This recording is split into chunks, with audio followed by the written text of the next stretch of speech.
Hello students. आज जो हमारा टॉपिक है वो है स्टाइकियोमेट्रिक कैलकुलेशंस का इंट्रोडक्शन। कि स्टाइकियोमेट्रिक कैलकुलेशन कैसे की जाती हैं, कौन कौन सी चीज़ों को फॉलो करना पड़ता है और कौन कौन सी चीज़ों का ख्याल रखना पड़ता है हमें, वो सारी चीज़ें आज हम पढ़ेंगे। सबसे पहले जो स्टाइकियोमेट्रिक की बात करते हैं वो हम करते हैं केमिकल हवाले से। केमिकल हवाले से मुराद केमिस्ट्री जो ब्रांच है साइंस की वो प्रैक्टिकल साइंस है। प्रैक्टिकल साइंस कैसे है, हम कोई भी अगर वहां पे काम करते हैं तो हम वो प्रैक्टिकली उसको परफॉर्म करते हैं। एक्सपेरिमेंट्स में हम रिएक्शन वगैरह करते हैं, हम कोई चीज मालूम करते हैं, कोई चीज फिल्ट्रेट करते हैं, किसी चीज के क्रिस्टल्स बनाते हैं और कोई चीज हम बनाते हैं किसी और रिएक्टेंट से कोई प्रोडक्ट बनाते हैं। तो जब हम ऐसी चीजें करते हैं तो हमें ध्यान रखना पड़ता है कि उसका मास क्या था और अब क्या है। तो सबसे पहले एक केमिस्ट यही चाहता है कि वो अगर कोई प्रोडक्ट बना रहा है तो उसे कैसे पता चले कि इस तकरीबन कैसे पता चले कि उसको इतना रिक्वायर्ड प्रोडक्ट जो है उसके लिए कितना रिएक्टेंट चाहिए होगा, या फिर अगर उसके पास कुछ रिएक्टेंट है तो उससे कितना प्रोडक्ट मिलेगा। वो सारी चीजें फाइंड आउट करने के लिए हम स्टाइकियोमेट्रिक कैलकुलेशन करते हैं। अब स्टाइकियोमेट्रिक कैलकुलेशन में जो उसका प्रिंसिपल है, मतलब जो चीजें हमें ध्यान में रखनी है वो भी प्रायोरिटी लेवल पर, वो कौन सी चीजें हैं, आपके पास reactants are completely converted into products. ये हमें ध्यान रखना है कि जब हम रिएक्शन कर रहे हो तो हमारा जो सारा रिएक्टेंट है वो कंप्लीटली प्रोडक्ट में कन्वर्ट हो चुका हो। सबसे पहले जो है ना हमें ये ध्यान में रखना होगा। उसके बाद क्या करना है कि नो साइड रिएक्शन अकर। अब हमें क्या देखना है कि उसमें कोई साइड रिएक्शन ना हुआ हो। जो चीजें हमें रिक्वायर्ड नहीं होती प्रोडक्ट में उससे हम साइड प्रोडक्ट्स कहते हैं। तो आपने देखना होगा कि साइड रिएक्शन ना हो रहा हो, कोई साइड प्रोडक्ट ना बन रहा हो। उसके बाद तीसरी चीज है वो ये है कि the law of mass action, the law of conservation of mass and the definite proportion are obeyed. हमें क्या करना है कि ये जो दो लॉ हैं आपके पास, law of conservation of mass और लॉ ऑफ डेफिनेट प्रोपोर्शन, ये दोनों ओबे किए गए हों उस रिएक्शन में। और वो किस तरह होगा कि आपको कैसे पता चलेगा कि वो जो है ना ओबे किए गए हैं या नहीं, तब तक आपको पता नहीं चलेगा जब तक आप इन दो लॉ के बारे में जानते नहीं है, आपको इसके बारे में इल्म नहीं है, तब तक आप इसके बारे में नहीं बता सकते कि वो ओबे हुए हैं या नहीं हुए। तो हम देखते हैं कि लॉ ऑफ मास एक्शन क्या होता है। कोशिश करूंगा कि इसको मैं इजी बना लूं ताकि आपके जहन में उसका खाका बन जाए, एक स्ट्रक्चर बन जाए कि क्या वाकई लॉ ऑफ कंजर्वेशन ऑफ मास क्या होता है। लॉ ऑफ कंजर्वेशन ऑफ मास क्या कहता है कि law of conservation of mass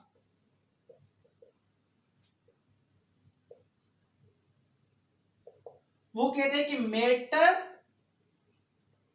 neither be created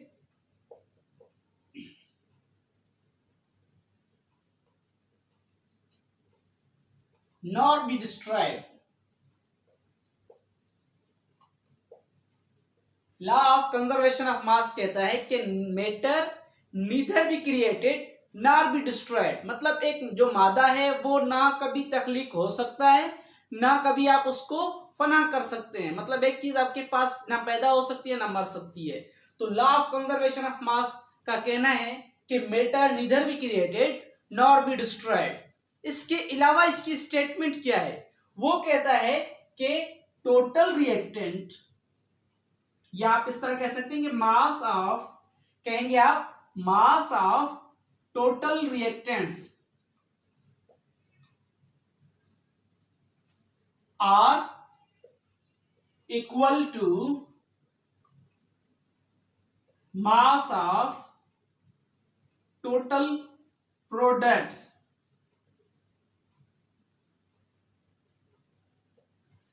अभी आपने यहां पे देखना है जो स्टेटमेंट है उसकी, वो कह रही है कि मास ऑफ टोटल रिएक्टेंट्स, मतलब जो भी उसकी केमिकल इक्वेशन में, केमिकल रिएक्शन में जो भी रिएक्टेंट्स इस्तेमाल हुए हैं सारों का जो मास है, उन रिएक्टेंट्स का जो मास है वो बराबर होगा या फिर होता है टोटल प्रोडक्ट्स के।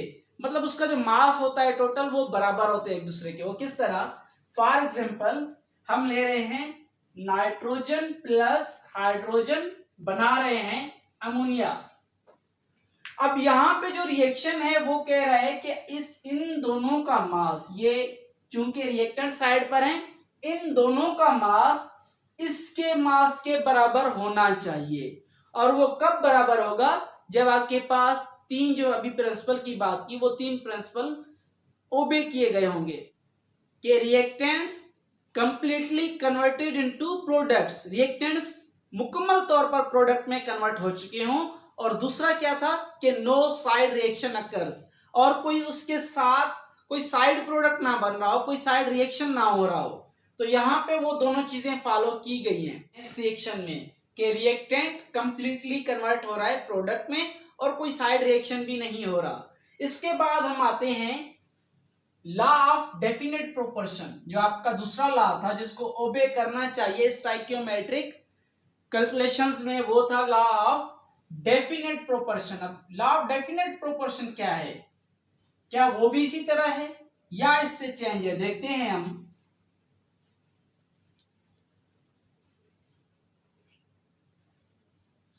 Law of definite proportion,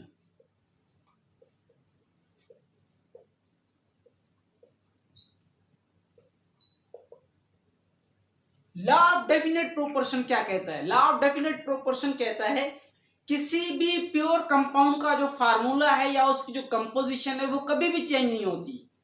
law of definite proportion का कहना है कि कोई सा भी प्योर सब्सटेंस, उसकी कंपोजिशन कभी भी चेंज नहीं होगी। किस तरह चेंज नहीं होगी? फॉर एग्जाम्पल आप वाटर ले लें जिसका फार्मूला है H2O। अब यहां पर ऑक्सीजन की जो रेशियो है वो है 88.89%, ओके, और हाइड्रोजन की जो रेशियो है वो है 11.11%। अब आप जब पानी उठाएं और उसका ये जो प्रोपोर्शन देखें तो वो आपको ये वाली मिलेगी। आप पानी चाहे कहीं से भी उठाएं, लेकिन शर्त होनी चाहिए कि पानी जो है, जो H2O है, वो प्योर होना चाहिए। चाहे आप वो अपने घर से उठाएं, चाहे आप लेबोरेटरी से उठाएं, चाहे आप कश्मीर से उठाएं, चाहे आप इंडिया से उठाएं, चाहे आप अमेरिका से उठाएं, जहां से भी पानी उठाएंगे उसकी जो प्रोपोर्शनलिटी है वो क्या होगी? सेम होगी। वाटर जो H2 है उसकी कंपोजिशन हर जगह पर सेम ही होगी। तो ये जो है ना वो लॉ ऑफ डेफिनेट प्रोपोर्शन बताता है कि किसी भी प्योर कंपाउंड की या किसी भी प्योर सब्सटेंस की जो कंपोजिशन होती है या जो उसकी प्रोपोर्शन होती है वो कभी भी चेंज नहीं होती। इसके बाद आता है स्टोइकियोमेट्रिक रिलेशनशिप। स्टोइकियोमेट्रिक रिलेशनशिप क्या होता है? आपको मतलब एक रिलेशनशिप बताता है जो एक वैल्यू की रिलेशन होती है वो दूसरे वैल्यू से जुड़ी हुई होती है।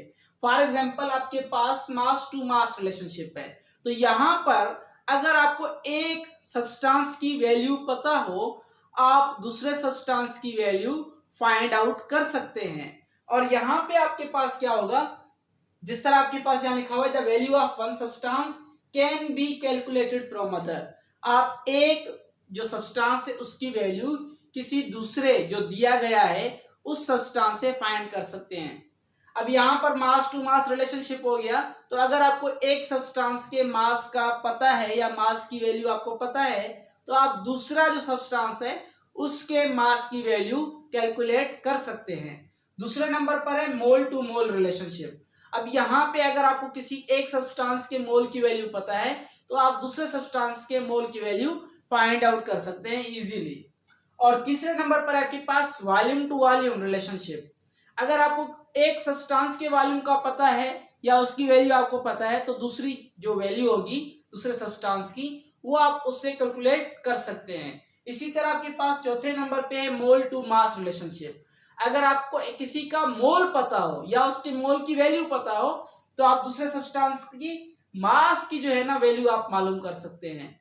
लास्ट में आपके पास है, अगर आपके पास किसी सब्सटेंस के मास की वैल्यू को पता है तो आप दूसरे सब्सटेंस के वॉल्यूम की वैल्यू मालूम कर सकते हैं, या इसी तरीके से अगर वॉल्यूम की वैल्यू पता है तो आप मास की वैल्यू मालूम कर सकते हैं। इसके बाद हम आते हैं how to solve a stoichiometric problem. हम स्टोइकियोमेट्रिक प्रॉब्लम कैसे सोल्व कर सकते हैं? तो स्टाइकियोमेट्रिक प्रॉब्लम सॉल्व करने से पहले हमें ये वाले जो स्टेप्स हैं वो फॉलो करने होंगे। आप डायरेक्टली उसको सॉल्व नहीं कर सकते क्योंकि उसमें एरर आ सकता है। तो आपने क्या करना है, स्टेप बाय स्टेप उस चीज को लेके चलना है। पहला जो स्टेप है वो क्या है, राइट ऑल गिवन डेटा इन यूनिट्स। तो आपके पास जो डेटा दिया गया है आपने उसी के यूनिट के साथ आपने उसको राइट डाउन करना है। तो सारा जो डेटा दिया गया आपने उस सारे को राइट डाउन करना है उसके रिलेवेंट यूनिट के साथ। जो स्टेप 2 है वो क्या है कि आपने जो आपको वो सवाल में दिया गया है आपने उस सारी चीज को एक केमिकल इक्वेशन में कन्वर्ट करना है और वो केमिकल इक्वेशन बैलेंस्ड होनी चाहिए। लाजमी है कि वो केमिकल इक्वेशन बैलेंस्ड होनी चाहिए। तीसरा स्टेप है आपके पास, convert the given mass of all reactants to number of moles. आपने क्या करना है, जो आपको वैल्यू मास में दी गई है आपने उसको मोल में लिखना है। चाहे आपको वो ग्राम में दी गई हो या मास की किसी भी और यूनिट से दी गई हो, आपने उसको मोल में कन्वर्ट करना है। ये लाजमी है, इसके बगैर आप जो है ना चौथे स्टेप पर नहीं जा सकते। तो चौथे स्टेप पर आते हैं। चौथा स्टेप क्या कह रहा है, चौथा स्टेप कह रहा है कि use chemical equation to determine mole ratio of unknown quantity to the known quantity. आपने क्या करना है कि मोल रेशियो आपने फाइंड करना है अननोन क्वांटिटी का नोन क्वांटिटी से। और वो कैसे होगा, आपने क्या करना है, जो आपके पास मोल्स ऑफ अननोन है उसको डिवाइड कर देना है मोल्स ऑफ नोन के साथ। तो वो आपके पास जो वैल्यू जो आपने स्टेप 3 में ली थी वही वैल्यू आपने यहां पर पहले पुट करनी है और उसको बाद में क्या करना है, डिवाइड कर देना है। जब आप डिवाइड कर देंगे उसके बाद आपने एक बार इसको मोल ऑफ नोन के साथ फिर से मल्टीप्लाई करना है and multiply value of known to get unknown value. जब आप इसको नोन के साथ मल्टीप्लाई करेंगे तभी जो वैल्यू आपके पास आएगी चौथे स्टेप में वो वैल्यू होगी आपके पास अननोन की। तो आप अभी जो है ना मूव कर सकते हैं स्टेप नंबर 5 पे। स्टेप नंबर 5 क्या कह रहा है कि आपके पास जो भी अब मोल्स में जो वैल्यू आपके पास बच गई है, क्योंकि आपने जो फाइंड करना था वो अननोन वैल्यू फाइंड करनी थी, वो मिल गई। तो आपने क्या करना है, मोल को फिर मास में कन्वर्ट करना है। तो इसी तरीके से आप स्टेप को फॉलो करके स्टाइकियोमेट्रिक प्रॉब्लम को सॉल्व कर सकते हैं। इसकी एग्जांपल्स और इसकी जो प्रैक्टिस है वो हम नेक्स्ट लेक्चर में करेंगे।